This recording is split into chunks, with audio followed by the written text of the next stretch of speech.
Discover the solution on your own. That was the moment my wife Rachel shouted as she revved the engine, leaving me behind in a gas station parking lot in Billings, Montana, 200 miles away from our home in Denver, while her sisters Lauren and Brooke erupted in laughter from the back seat as if it were the most hilarious scene they'd ever witnessed. I'm John, 34 years old, working in construction at North Peak Engineering, and I've been happily married to Rachel for 8 years.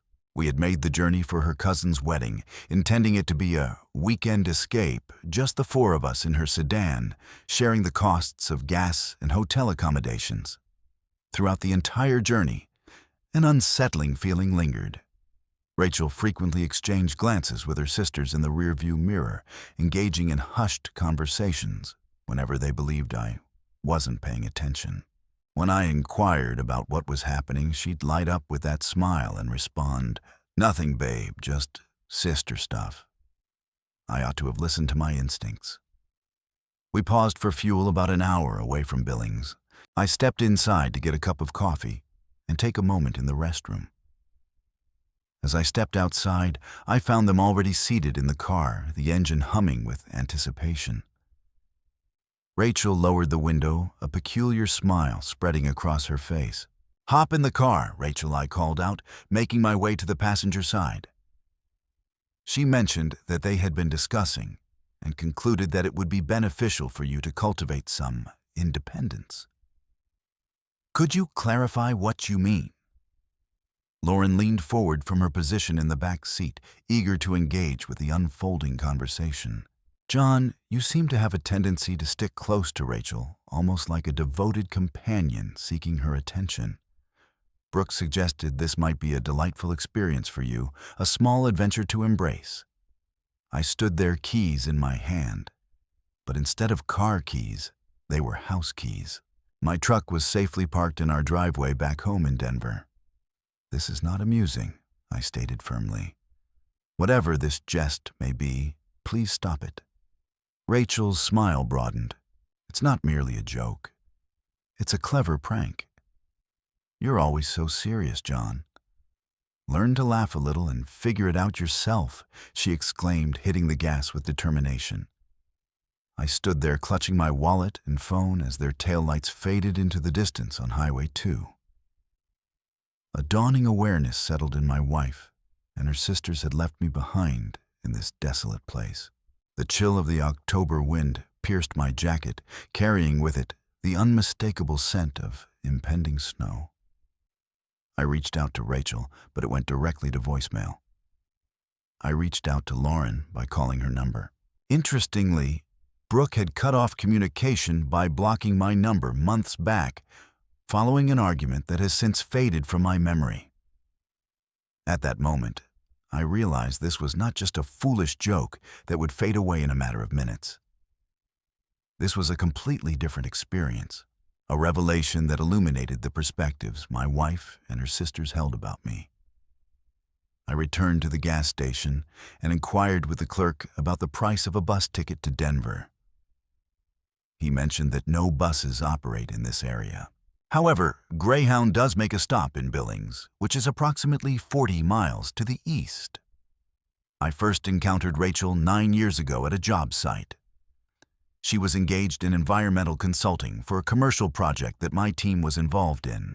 Witty and engaging, she had a remarkable ability to make me feel like I was the sole focus of her attention when she spoke to me. Her sisters each possessed their own unique qualities.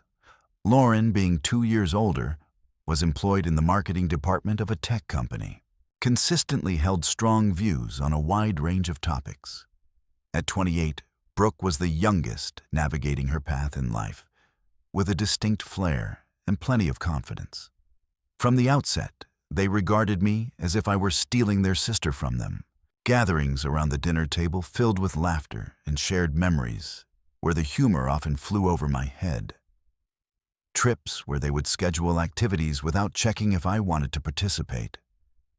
Minor details that accumulated gradually. Rachel would often say they were simply being protective whenever I mentioned it. "They will come to appreciate you." However, that never occurred. Surprisingly, the situation deteriorated following our marriage. Lauren began to express her thoughts on how I was hindering Rachel's opportunities for travel and her willingness to embrace new experiences. Brooke would often express her annoyance whenever I suggested lending a hand with tasks such as changing a tire or making repairs around their apartments. She would often assert that not every problem requires a man's intervention to find a solution.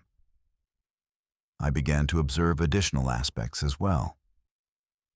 Rachel would frequently text when we were together, always engaging with her sisters.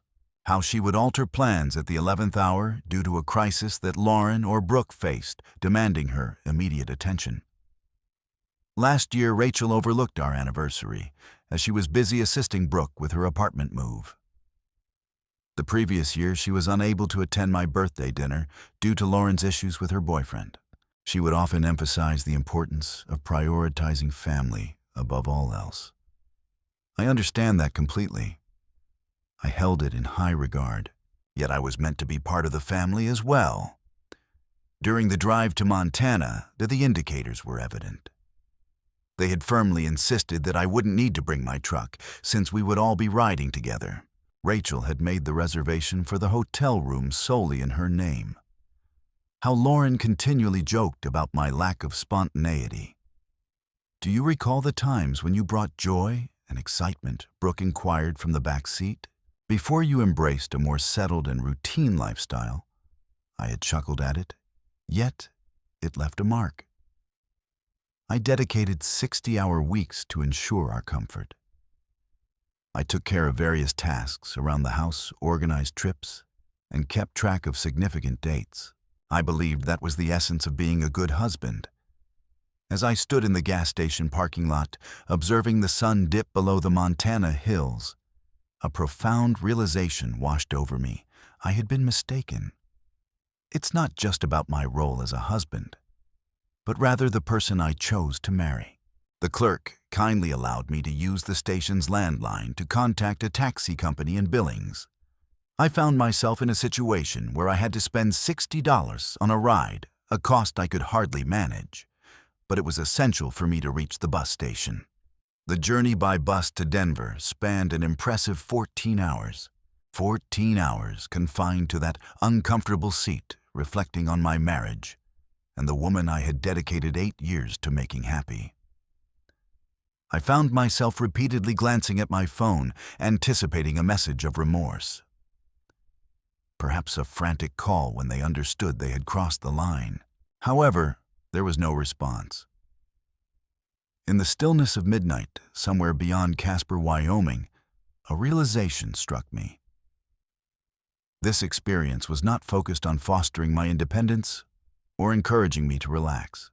This piece delves into the theme of humiliation, about revealing my exact position within their close-knit group. I reflected on all the occasions when I acquiesced to their desire to alter our arrangements. Every instance, I held back my words while they laughed at my expense. Reflecting on the countless occasions, I found myself saying sorry for situations beyond my control, all in the name of maintaining harmony. The most challenging aspect wasn't the feeling of abandonment. The most disheartening aspect was coming to the realization that this was likely a scheme they had been orchestrating for weeks, if not months. Gathered in Lauren's apartment, we devised our plan, chuckling at my earlier naivety. As the bus arrived in Denver at 8 a.m., I had come to a conclusion. I hailed a cab to take me home, anticipating that Rachel's car would be parked in the driveway upon my arrival. However, it was absent. The house stood silent, just as we had left it that Friday morning. As I settled at the kitchen table, I made the decision to call in, sick to work. Then I embarked on an experience that was entirely new to me. I began to sift through Rachel's belongings, not out of jealousy or suspicion, but rather to gain clarity about the person I had shared my life with. Her laptop had a password, yet she often neglected to close her browser tabs. I discovered a series of group chats between her and her sisters that spanned several months. Images of our text exchanges that she had sent to them filled with laughing emojis. Images of me in slumber that she shared, accompanied by captions such as completely oblivious as always and utterly unaware. However, it was the discussion regarding the Montana trip that shattered something within me. It was Lauren who initially proposed the idea. We could definitely leave him somewhere and observe how long it takes for him to find his way back home. Brooke. It's quite striking how much he relies on Steph for nearly everything. Rachel, your antics are quite amusing, albeit a bit outrageous. Every detail had been meticulously planned. The visit to the gas station. A narrative centered around the quest for autonomy. There was even a contingency in place in case I managed to return home before they did. Lauren had noted that he would likely just reach out to his mom or something along those lines. Immature individual. I shut the laptop and remained seated for an extended period, lost in thought. After that, I ascended the stairs, gathered my belongings into a bag, and departed. I chose not to leave a note. I left the utilities on and didn't secure the door. I just exited in the same manner they had departed from my presence. The distinction was that I had no intention of returning. I made my way to my brother Tyler's place in Colorado Springs in my truck. He toiled through the night at a manufacturing facility and had an extra room in his apartment. Upon arriving at his doorstep with a duffel bag in hand and no words to offer, he simply nodded and passed me a beer. "What is the duration of your stay?" he inquired. "I'm still uncertain." Tyler had always held a dislike for Rachel. He had never explicitly stated it, yet I could sense it clearly. His silence in her presence spoke volumes. It was interesting how he always seemed to have a reason to depart early during our family gatherings. I shared with him the details of the situation, everything. The clever ruse, the discussions among the group, the extensive planning that took place without my knowledge. "Jesus, John," he remarked once I was done. "It's clear that moving on is the best choice for you." On Monday morning, I reached out to my supervisor at North Peak to discuss the possibility of transferring to a project in Colorado Springs. We found ourselves understaffed on a hospital renovation project, and there was a pressing need for skilled professionals. My boss simply informed me that I could begin on Wednesday, without asking any questions. On Tuesday afternoon, my phone began to ring. Rachel had returned. I allowed it to go to voicemail. After that, I tuned into the message. "John, could you please let me know your whereabouts? I return home and find that you're simply not here. That's quite unexpected from you. Please return my call at your earliest convenience. This is a conversation we should have. No need for an apology." There was no recognition of her actions. It was simply a perplexing situation, one that left me questioning my audacity to vanish from her life. I decided to block her number. After an hour, Lauren made a call. I also decided to block her. Next, we have Brooke. Access denied. However, they displayed remarkable cleverness. They began reaching out from different numbers. Rachel's professional phone, unfamiliar figures, consistently conveying the same message. I realize now that my reaction was excessive. It was merely a jest. I felt it was essential to return home so we could resolve this matter together. On Thursday, Tyler returned from his shift, wearing an unusual expression. "Your spouse has arrived," he mentioned. "She's parked in her car observing the surroundings." I gazed out the window. Across the street, Rachel's sedan was parked, a familiar sight in the neighborhood. She noticed me through the window and stepped out, making her way toward the apartment building. I encountered her in the lobby just moments before she had the chance to knock on Tyler's door. "John, thank goodness," she exclaimed, extending her hand towards me. "I have been feeling quite anxious." I took a moment to reflect. "What is it that you seek, Rachel?" "I would love for you to return home. Let's engage in a mature conversation about this. What should we discuss?" How could you leave me 200 miles away from home? How did you and your sisters organize it over several months? Her expression transformed. For a brief moment, the worried demeanor of the wife faded, revealing a different layer beneath. Annoyance. It felt as though I was being unreasonable. It was merely a jest, John. It seems you're treating this situation as if we've done something wrong. You abandoned me in a difficult situation. You found humor in it. After months of careful planning, you finally brought your vision to life. It was essential for you, she remarked, and there it stood, a moment of clarity unfolding before me. The underlying cause. Your reliance is quite evident, excessively attached. We believed that if you had to navigate a challenge independently this time, it might encourage some personal growth. The lobby exuded a serene stillness, punctuated only by the soft hum of the fluorescent lights above. As I gazed at the woman I had shared 8 years of marriage with, a profound realization struck me. I truly did not know her at all. I have decided not to return home, I stated. Please reconsider your perspective. One cannot simply vanish when faced with emotional pain. Observe my actions closely. I pivoted and made my way back to the elevator. She continued her words, tumbling out in a hurried stream, weaving together promises, threats, and explanations that seemed to spiral into confusion. But I found myself tuning out. As the elevator doors shut, her voice continued to fill the space. On Friday morning, I received a message from an unfamiliar number. This is Lauren. Rachel is quite distressed. This requires your attention for improvement. I shared it with Tyler during our coffee chat. He suggested that you change your number. Thus I proceeded. After 3 weeks, I found myself comfortably adapting to my new routine. During the day, I work at the hospital site, and on weekends, I assist Tyler with his truck. This experience has allowed me to understand the feeling of making decisions independently without the need to consult anyone first. I discovered a cozy apartment located on the south side of Colorado Springs. It may not have been extravagant, but it held a special significance for me.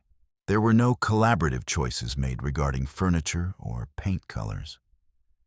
There will be no concessions when it comes to selecting shows to enjoy or deciding on dinner options. After a long time, I finally experienced a sense of returning to my true self. It was at that moment that my mother reached out to me. John, dear. Rachel visited the house. I had been steering clear of my parents' calls, feeling unprepared to discuss the separation at this point. However, it seems that Rachel did not share the same reservations. What information did she share with you? I inquired. She mentioned that you're experiencing a sort of crisis. It seems you vanished following a family trip and are not responding to her calls. I could sense the concern in my mother's voice. My mother had always held a favorable view of Rachel, believing she was a positive influence in my life. Consistent. Accountable. It's not a crisis, Mom. We are currently facing some challenges. What types of issues are insurmountable? I preferred to avoid delving into specifics. There was no desire to delve into the group chats, the planning, or the months of understated cruelty that had culminated in that moment in Montana. It might come across as trivial, as if I were exaggerating in response to a light-hearted comment. I will reach out to you later, Mom. I need to reflect on a few matters. However, once I ended the call, it dawned on me that Rachel was still engaged in the game, maintaining authority over the story, portraying me as the one lacking stability, the individual who chose to leave his marriage for trivial reasons. That weekend, I made my way back to Denver. Not to the home that Rachel and I had once shared, but rather to my friend Daniel's place. He also worked in construction and was present at my wedding. When I arrived at his door, he mentioned that he heard you and Rachel had parted ways. I apologize, my friend. What information did you receive? It seems you left quite abruptly following a disagreement. She appeared quite distressed about it.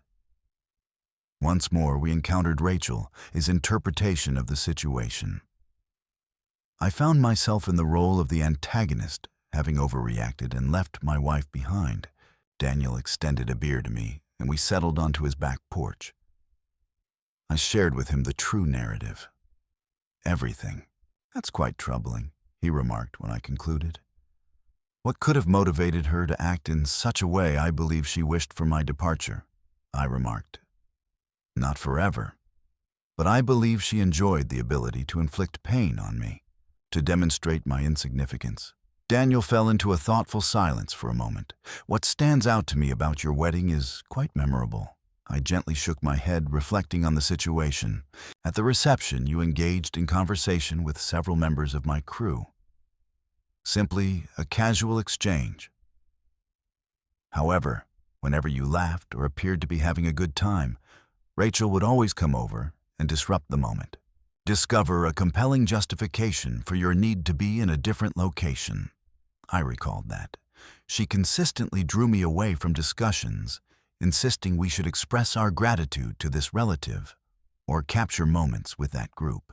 I initially believed she was simply fulfilling her role as a gracious hostess, I remarked. Perhaps. Perhaps she found it difficult to witness your happiness in her absence. That evening, I passed by the home where Rachel and I had shared our lives. Her car sat in the driveway, with the lights glowing in the living room. I noticed her silhouette shifting within. I persevered, remained steadfast. I simply passed by and continued on my way. However, witnessing that house and reflecting on the life I had constructed there brought to light a significant realization. I was seeking more than just an escape from an unhappy marriage. I was pursuing a brighter future. In the months that followed, I began to implement actions that I had long overlooked. I took the initiative to open my own bank account, moved my share of our savings, and sought out a lawyer with expertise in divorce matters. Melissa Coleman, the lawyer, was a candid woman who absorbed my story with an open mind. "Is there any record of the harassment you experienced?" she inquired. I revealed to her the list of block numbers on my phone, the messages from Lauren and Brooke, and how they had been reaching out to my workplace. "So you mentioned that she visited your parents' house, indeed." I shared with them that I was experiencing a breakdown. Melissa diligently jotted down her thoughts on her legal pad. "This is something we can definitely build upon. In Colorado, the divorce process operates under a no-fault system.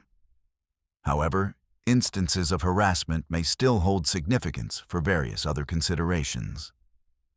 That afternoon, I completed the paperwork.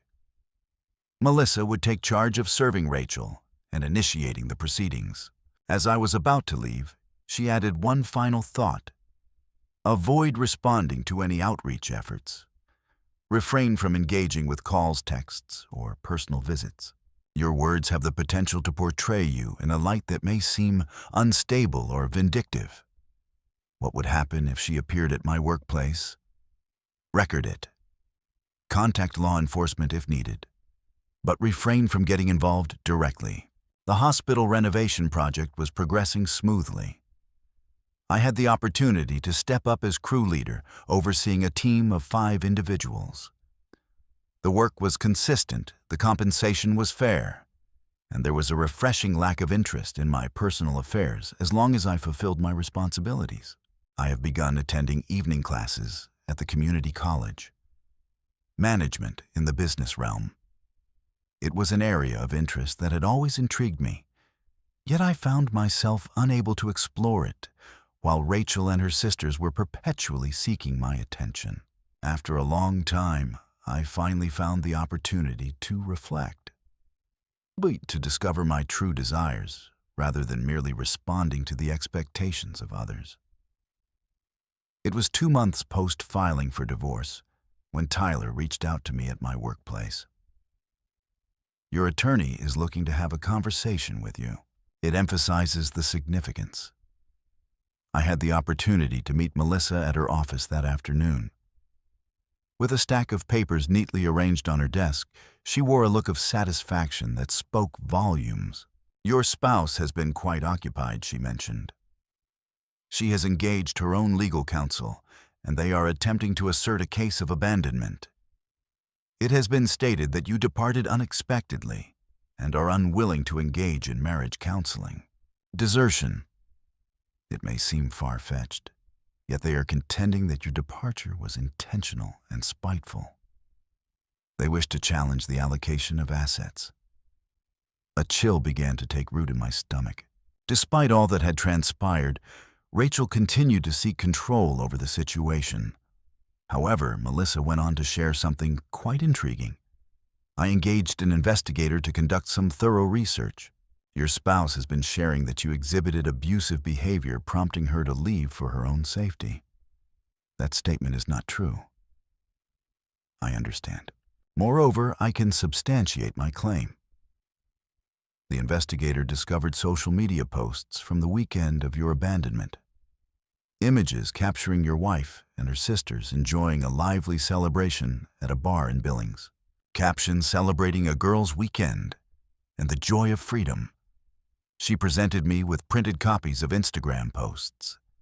Rachel and her sisters lifting their shot glasses in celebration. Radiant smiles. It was posted at 11 p.m. on the very same day they had abandoned me at that gas station. This undermines their story, Melissa remarked. It's contradictory for them to assert fear of you while also reveling in your absence. I gazed intently at the photographs. In one of those moments, Lauren sported my Denver Broncos cap, the one I had forgotten in the car while I stepped into the gas station. Melissa mentioned that there is additional information to consider. The investigator additionally uncovered the messages from the group chat. Your wife may have overlooked some important aspects of her privacy settings. She presented me with yet another pile of documents. Images of the discussions I had observed on Rachel's laptop, along with many others that remained undiscovered. After months of careful planning, filled with laughter over my anticipated reactions and playful wagers on how long it would take me to make my way back home.